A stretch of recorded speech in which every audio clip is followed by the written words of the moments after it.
Hello everyone. Today we will start our last chapter of business studies, that is consumer protection, chapter 12. So we will try to complete this chapter today itself because it's not a very long chapter. First of all, we just have to know about the consumer protection. Actually, previously the consumers were exploited by the sellers or by the manufacturers as they are very unaware about the rights and responsibilities, that what are the rights and responsibilities of the consumer. So previously the consumers were exploited by sellers and manufacturers for this, and by keeping this factor in the mind, the government has decided to protect the consumers. So this act was passed and implemented in 1986. That's why we said that Consumer Protection Act 1986. ये Consumer Protection Act होता है 1986, and it is just meant and it is just means to protect and promote the consumer's interest, right? And for this the government has decided to form some redressal agencies so that if any consumer is finding problem, अगर किसी भी consumer को कोई problem आती है तो वो इन redressal agencies में जाके किसी भी सेलर के लिए, किसी भी मैन्युफैक्चरर के लिए कंप्लेंट फाइल कर सकते हैं. तो कंज्यूमर प्रोटेक्शन एक्ट 1986 था, जिसमें the main motive of consumer protection is to protect the interest of the consumer so that it will he और she will not be exploited by any of the seller, any of the marketer I should say, right. तो इसको हम बोलते हैं consumer protection act 1986. इसके बाद what are the importance of consumer protection. क्या importance रही कंज्यूमर प्रोटेक्शन की? तो first one is consumer ignorance. Previously the consumers were not very literate, they have low level of education and they are not able to differentiate, they are not able to create the difference between bad product and good product. वो अच्छे और बुरे product में differentiate नहीं कर पाते थे, even because they are illiterate ones, so they are not able to read on the read the ingredient, read the labelling of the product. वो लेबलिंग को रीड नहीं कर पाते थे. What are the contents, what are the price, date और quality of the product. तो इससे क्या होता था कि जो आपके अनएजुकेटेड कस्टमर्स थे, जो आपके इलिटरेट कस्टमर्स थे, उनको समटाइम्स इग्नोर किया जाता था by the suppliers, by the sellers. अब जिसके कारण, क्योंकि कंज्यूमर प्रोटेक्शन एक्ट आया है 1986, जिसके कारण अगर आप उनके साथ ऐसा करते हैं तो you are eligible for any of the punishment और penalty. Next is unorganise customer. पहले जो कस्टमर्स थे, कंज्यूमर्स थे, वो बहुत ही ज़्यादा अनऑर्गेनाइज थे. उन लोगों को पता नहीं था that we can form some organisations, we can form some NGOs और सेल्फ हेल्प ग्रुप्स. और आजकल क्या हुआ है कि because of this consumer protection act 1986 आपके जो कंज्यूमर्स हैं वो ज़्यादा अवेयर हो गए हैं अपने राइट्स और रिस्पॉन्सिबिलिटीज़ को लेकर, और वो बड़ी बड़ी ऑर्गेनाइजेशंस भी एस्टेब्लिश कर रहे हैं जिसमें आपका जो कोई भी, मान लीजिए एक एरिया का एक बड़ा सेक्शन ऑफ द कंज्यूमर अगर किसी भी चीज़ से एक्सप्लॉइट हुआ है, तो ये जो आपके ऑर्गेनाइज कंज्यूमर्स हैं या ये जितनी भी आपकी ऑर्गेनाइजेशंस बनी हुई हैं, लाइक एनजीओज जो होती हैं आपकी रिलेटेड टू कंज्यूमर्स, वो आपके बिहाफ पर, पूरे कंज्यूमर्स के बिहाफ पर केस फाइल कर सकती हैं. Next is wide spread exploitation of consumers. पहले कंज्यूमर्स का एक्सप्लॉइटेशन बहुत होता था, means the suppliers or the sellers used to do black marketing, adulteration and used to cheat and exploit innocent consumers. तो उससे क्या होता था कि वो means previously that was a seller oriented market. पहले सेलर ओरिएंटेड मार्केट हुआ करता था. Now a days the consumer is the king of the market. तो किंग क्यों बना मार्केट का? क्योंकि कंज्यूमर प्रोटेक्शन एक्ट आया हमारी कंट्री में, राइट. अगर हम इसको कंज्यूमर के पॉइंट ऑफ व्यू से देखते हैं तो these are the importance of consumer protection. Next is from the view point of businessman. तो अगर कंज्यूमर प्रोटेक्शन को बिजनेस फॉलो करता है तो what are the benefits that the business can avail. First is long term interest of the business. अगर कोई भी businessman consumer protection act को फॉलो करता है तो उनको किसका फ़ायदा होगा? लॉन्ग टर्म इंटरेस्ट का. क्योंकि अगर आप कंज्यूमर प्रोटेक्शन एक्ट 1986 को फॉलो करते हैं, then I should say that you are following all the code of conduct which is meant for you people as well as for the consumers, right. तो यहाँ पर लॉन्ग टर्म इंटरेस्ट होता है. अगर आप अच्छी क्वालिटी का प्रोडक्ट दे रहे हैं and you are not using black marketing, adulteration, like means you are not exploiting the consumers, then you can survive for a longer period of time in the market. Next is business uses society's resources, क्योंकि business आपकी society की resources को use करती है, तो business की भी कुछ रिस्पॉन्सिबिलिटीज़ बनती हैं सोसाइटी को उसके बदले में देने के लिए। तो business should be responsible for the society and the responsibility can be fulfilled by using or by following this consumer protection act. Next है सोशल रिस्पॉन्सिबिलिटी। जो बिजनेस होता है उसकी सोशल रिस्पॉन्सिबिलिटी होती है towards different interest group of the country और of the community, I should say, like owners, employees, government, consumers, ये सब हमारे बिजनेस रिस्पॉन्सिबिलिटी होती हैं। ये डिफरेंट इंटरेस्ट ग्रुप होते हैं सोसाइटी के और बिजनेसमैन को इन सब के लिए काम करना चाहिए। लाइक जो आपके एम्प्लॉयज़ होते हैं, the business should provide fair wages and salaries. Government means we have to pay taxes on time and for the consumers we have to provide the quality product to the consumers, right. तो हम क्या कर सकते हैं, by following the consumer protection act we can fulfil the social responsibilities also. Next is moral और ethical justification. As we know that there is a moral duty of every business to take care of the consumer's interest. We just have to think about consumers, because whatever we are producing just for the consumer, just to provide the quality product to the consumers and not to exploit them, right? So जो आपका business होता है, he should avoid the dishonesty or the black marketing or the exploitative behavior or unfair trade practices. Next is government intervention. If a particular business organization is not following the Consumer Protection Act 1986 or the provisions given in that, then I should say that the government can interfere in that type of business time to time, and if any business is interrupted by the government, then definitely the goodwill or the image in the eyes of public will destroyed, and I should say कि वो business का market share जो होता है वो ख़त्म होने लगता है धीरे धीरे। तो by following all the Consumer Protection Act, by following the provisions of Consumer Protection Act 1986, we just can say that the business can use the society resources in a well manner. He can fulfill the social responsibilities as well. The consumer can get the quality product. He can survive for a longer period of time in the market, and the government is also not going to interfere in the decision making in the day-to-day activities of the business. After then, the next topic is consumers' right. What are the consumers' right? There are some rights which is given to the consumer so that the consumers will not be exploited by the seller or by the manufacturer in any way. So what are the different rights here? The 6 rights are given in your syllabus. That is right to safety. इस right के according the consumer has a right to protect against the goods and services which are hazardous to health, life and property. हमें उस सारी चीज़ों से protect होने का अधिकार है जिससे हमें नुकसान हो सकता है। फॉर एग्ज़ाम्पल, अगर हम कोई भी चीज़ खरीदने गए हैं, for example here the pressure cooker example is given over here, कि एक प्रेशर कुकर लाए हम लोग और वो घर पर आते ही बस्ट हो जाता है, तो ये हमारा राइट है सेफ़ रहने का, राइट। वी कैन, तो हम क्या करेंगे, हम ऑलवेज़ जो आपके इलेक्ट्रॉनिक आइटम्स होते हैं, हम ISI मार्क का आइटम ले सकते हैं जिससे कि हमें सेफ़ रहने का अधिकार रहे, हम सेफ़ रहें। और अगर ऐसा होता है then you can get the compensation money from the seller और the manufacturer. Next is right to informed. हमें जो भी प्रोडक्ट हम मार्केट में लेने जा रहे हैं, we should have and we are having the right to get the information regarding that product, कि what are the ingredients in that product, what is the price, what is the contents, what is the expiry date. Means we have the right to get the full information from the seller और from the manufacturer.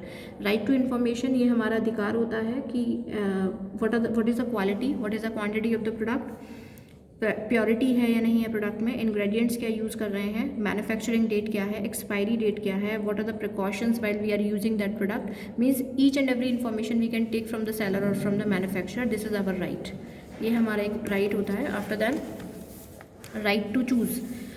ज़्यादातर हम देखते हैं whenever we visit to a market, then if we want to purchase a single suit और a single dress, then generally what the shopkeeper will do, the shopkeeper will do the aggressive selling with us. He used to say ki I have a new product, it will suit on you, just try it once, and when we say that we don't have sufficient funds available with us, then he generally says that ki aap le jaiye and the money will come after some time. So what he is doing, he just compelling you to take the product from him, right. तो right to choose क्या होता है, इस right के according we people have the right to choose according to us, we people have the right to choose from a variety of product at the competitive prices. हमारा जिस चीज़ का मन है हम वो खरीदेंगे। The seller should not compel us, और हमें कंपेल करवाना भी नहीं है उसको। Next is right to heard. Heard का मतलब अगर हम जनरली सेंस में बात करें तो हर्ड का मतलब होता है हियरिंग, सुनना। तो हमें अपनी बात को सुनाने का अधिकार भी होता है। सुनाने का अधिकार इन द सेंस कि if you are not satisfied with the good whatever you have purchase from the seller, then आप अपनी बात को उससे कह सकते हैं। And for this we see that in every product there is a toll free number which is given in behind on the labeling of the product। जो आपकी प्रोडक्ट की लेबलिंग होती है उस पर टोल फ्री नंबर दिया होता है, और वो टोल फ्री नंबर पर हम कभी भी कॉल कर सकते हैं and our query can be sorted out, right. तो हमें अपनी बात को सुनाने का भी अधिकार होता है टू द सेलर और टू द मैन्युफैक्चरर। और अगर आपकी बात नहीं सुनी जा रही है then we can file a case against that particular manufacturer as well. Next is right to seek redressal. Right to seek redressal means redress का मतलब होता है, अगर मान लीजिए हम इसको ऐसे समझ सकते हैं कि अगर if we are going somewhere और हमारी ड्रेस गंदी हो जाती है तो हम उसको दोबारा से नई पहनते हैं ना, ऐसे ही राइट टू सीक रिड्रेसल का मतलब होता है कि इस राइट के according we people have the right to get relief in case of defective good और डेफिशिएंट सर्विसेज। अगर हमें कोई भी गुड या सर्विस प्रोवाइड की गई है और उसमें किसी भी तरीके का डेफिशिएंसी है, कोई भी कमी है, तो हम उसको रीड्रेस कर सकते हैं। जब इसलिए आपके जितने भी सेलर्स होते हैं वो ज़्यादातर अपने प्रोडक्ट्स पर गारंटी वारंटी कार्ड्स देते हैं आपको, so that you can redress your self, right? After that, right to consumer education. Consumer education means acquiring knowledge and skills to be well informed about consumers. Consumer की क्या क्या rights हैं, क्या क्या responsibility हैं। We people have the right to get all the education related to the consumers responsibilities and rights, right? And for this what our government is doing, government is following so many or taking several measures like Jago Grahak Jago, that campaign is going on in nowadays, and for this the government is providing us so many rights and responsibilities.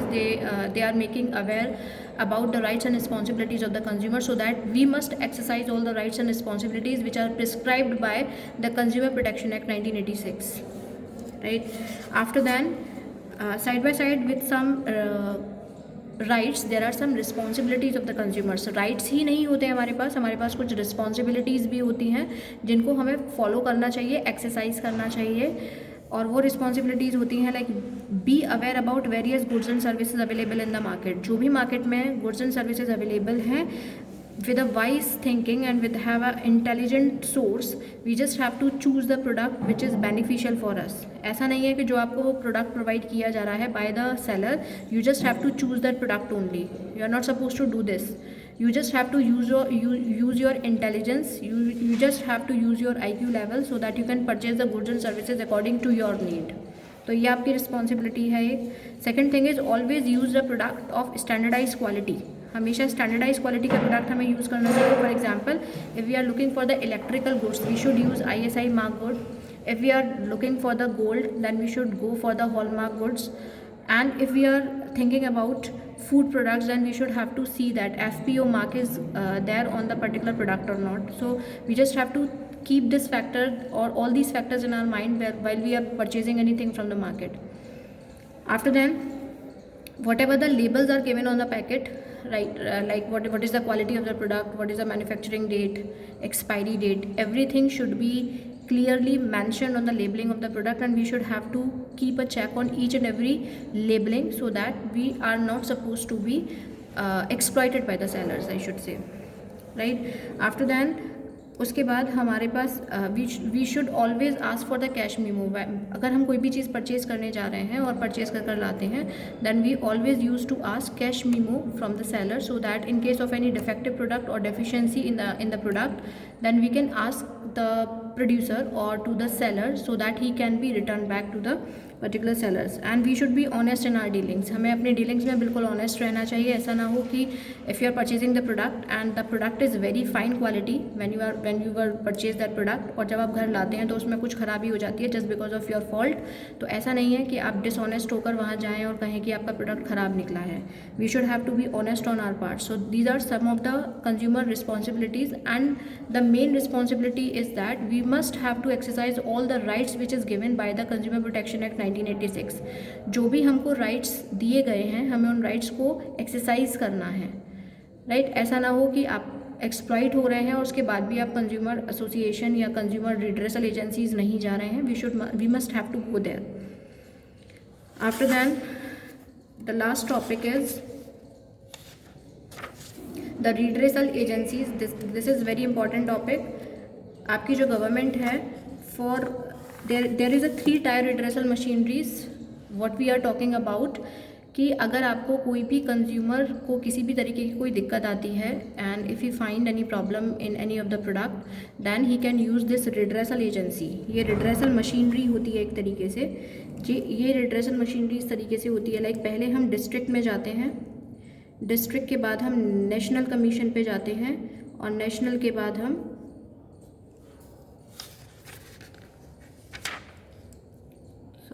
District के बाद हम state पे जाते हैं, और state के बाद हम नेशनल पर जाते हैं।